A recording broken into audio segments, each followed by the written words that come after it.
മാറ്റുകയും ചെയ്യാൻ. എന്താണ്? ഒരു കുരിശ് നമ്മുടെ കരിക്കുരിശ് നമ്മൾ ഇടുമ്പോൾ അത് പശ്ചാത്താപത്തിൻ്റെ ഓർമ്മ സൂചകമായിട്ട് മറ്റുള്ളവരെയും പശ്ചാത്താപത്തേക്ക് നയിക്കാൻ. എന്തിനാണ് അങ്ങനെ ചെയ്യണമെന്ന് വെച്ച് കഴിഞ്ഞാൽ, നിങ്ങൾ പശ്ചാത്തപിക്കുവിൻ. എന്താണ്? പിന്നെ എന്താണ്? യേശുക്രിസ്തു നാമത്തിൽ സ്നാനമേൽക്കുവിൻ. ദൈവത്തിൻ്റെ പരിശുദ്ധാത്മാവിന് നിങ്ങൾക്ക് ലഭിക്കും. അപ്പോൾ പരിശുദ്ധാത്മാവിന് ലഭിക്കാൻ വേണ്ടിയാണ് പശ്ചാത്തപിക്കേണ്ടത്. അല്ലാതെ ഞാൻ പച്ചക്കറി ഉപേക്ഷിച്ചു, ഞാൻ ഫുൾ നോൻപാണ്, ഞാൻ ഹാഫ് നോൻപാണ്, ഇങ്ങനെയൊക്കെ. നോൻപെല്ലാം ഒരു മാർഗമാണ്. പച്ചക്കറി കഴിക്കുന്നവരാണ് പരിശുദ്ധാത്മാവിനെ കിട്ടണമെന്നുണ്ടെങ്കിൽ ഇന്ത്യക്കാർക്ക് എത്രയും നേരത്തെ പരിശുദ്ധാത്മാവ് കിട്ടേണ്ടതായിരുന്നു.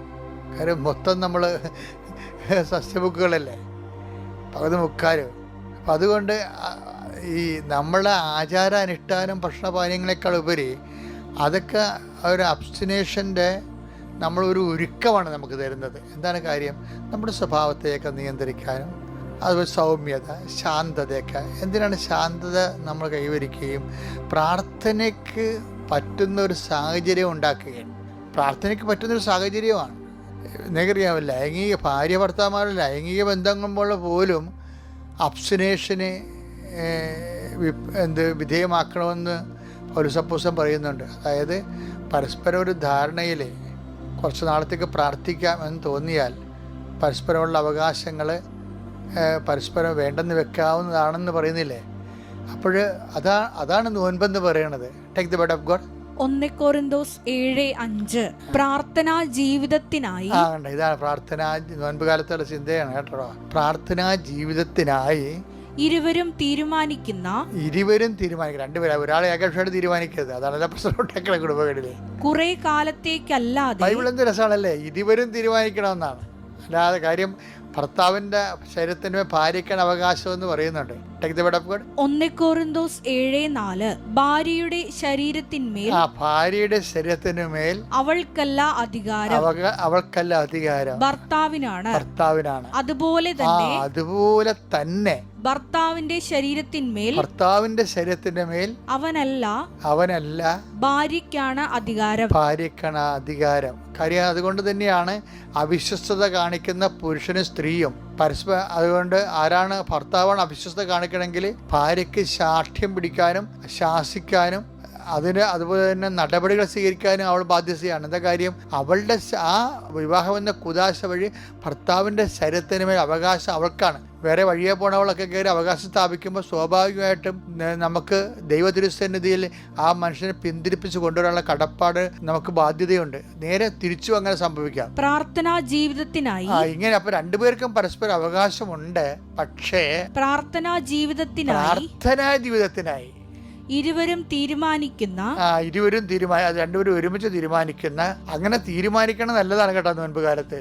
കാര്യം ദൈവവുമായിട്ട് ഏകാഗ്രതയിൽ പ്രാർത്ഥനയിലും ചിന്തയിലും ധ്യാനത്തിലും വൈകാരികമായിട്ട് ഡിസ്റ്റർബൻസ് ഉണ്ടാകാത്ത രീതിയിലുള്ള ഒരു സാഹചര്യം നോൻപിൽ നമ്മൾ സൃഷ്ടിച്ചെടുക്കേണ്ടതുണ്ട്. കുറെ കാലത്തേക്കല്ലാതെ. കുറെ കാലത്ത് നോൻപ് കാലം. കുറെ കാലത്തേക്കല്ലാതെ പരസ്പരം നൽകേണ്ട അവകാശങ്ങൾ.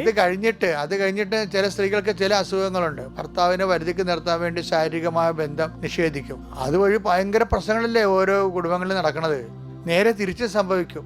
എനിക്ക് ഒത്തിരിയേറെ വിഷയങ്ങൾ അറിയാം ആ വിഷയത്തിൽ. എന്ന് വെച്ച് കഴിഞ്ഞാൽ ഭർത്താവ് ഭാര്യയുടെ അവകാശങ്ങൾ സാധിച്ചു കൊടുക്കാത്തൊരു കുടുംബമുണ്ട്. ഇതെല്ലാം പാപത്തിൻ്റെ വിഷയത്തിലാണ് സഭ വിശുദ്ധ ഗ്രന്ഥം കാണുന്നത്. അതുകൊണ്ട് ദൈവത്തെ മറന്ന് നിങ്ങൾ ജീവിക്കാതിരിക്കാൻ പ്രത്യേകം ശ്രദ്ധിക്കണം. എന്നെ കേൾക്കുന്ന ഒത്തിരി ആൾക്കാർ അക്രൈസ്തവ സഹോദരങ്ങളുണ്ട്. അപ്പോൾ അവർ ചോദിക്കും, അച്ഛാ ഇത് നിങ്ങൾ ക്രിസ്ത്യാനികളുടെ നോൻപല്ലേ, ഞങ്ങൾക്കിത് എന്താ ബാധകം? അതായത് നിങ്ങൾക്കറിയാവോ, ഞാൻ ആദ്യം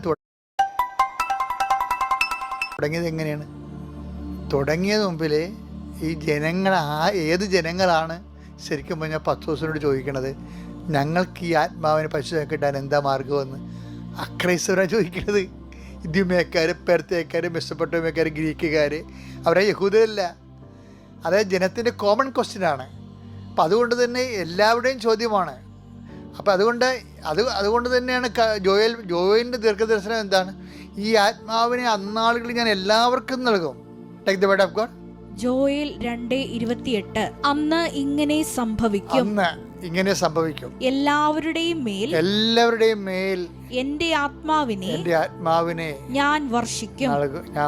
അപ്പൊ എല്ലാവർക്കും, യഹൂദന്മാർക്ക് മാത്രമല്ല, ലോകത്തിലുള്ള എല്ലാ മനുഷ്യരുടെയും മേൽ ആത്മാവിനെ, ആരെല്ലാം പശ്ചാത്തപിക്കുന്നുവോ, ആരെല്ലാം യേശു ക്രിസ്തുവിന്റെ നാമത്തിലെ, അതായത് എനിക്ക് പകരക്കാരനായിട്ട് എൻ്റെ പാപത്തിന് പരിഹാരം ക്രിസ്തു കുരിശ് ചെയ്തെന്ന് ആര് വിശ്വസിച്ചാലും അവന് പശ്ചാത്താപം, അതിൻ്റെ പേരിൽ അവൻ പശ്ചാത്തപിക്കുകയാണെന്നുണ്ടെങ്കിൽ, പാപത്തെ വെറുത്ത് ജീവിക്കാൻ തയ്യാറാണെന്നുണ്ടെങ്കിൽ അവൻ്റെ മേലെ ആത്മാവിനെ കിട്ടുമെന്നാണ് പറയണത്. ഇതെല്ലാം വിശുദ്ധ ഗ്രന്ഥത്തിൽ കൃത്യമായിട്ട് ദൈവം നമുക്ക് നൽകിയിട്ടുള്ള അരുളപ്പാടുകളാണ്. അപ്പം ദൈവത്തിൻ്റെ വചനത്തോട് പരമാവധി ഓരോ വിഷയം, ഇപ്പം ഞാനൊരു വിഷയം പറഞ്ഞില്ലേ, അതുപോലെ ഓരോ വിഷയങ്ങൾക്കും ദൈവത്തിൻ്റെ വചനത്തോട് ചേർത്ത് വെച്ച്, ജീവിതം ചേർത്ത് വെച്ച്, ജീവിതത്തെ വിശുദ്ധീകരിച്ച് ശക്തീകരിക്കാൻ ഈ നോൻപുകാലം ദൈവം നിങ്ങളെ സഹായിക്കട്ടെ. Praise the Lord.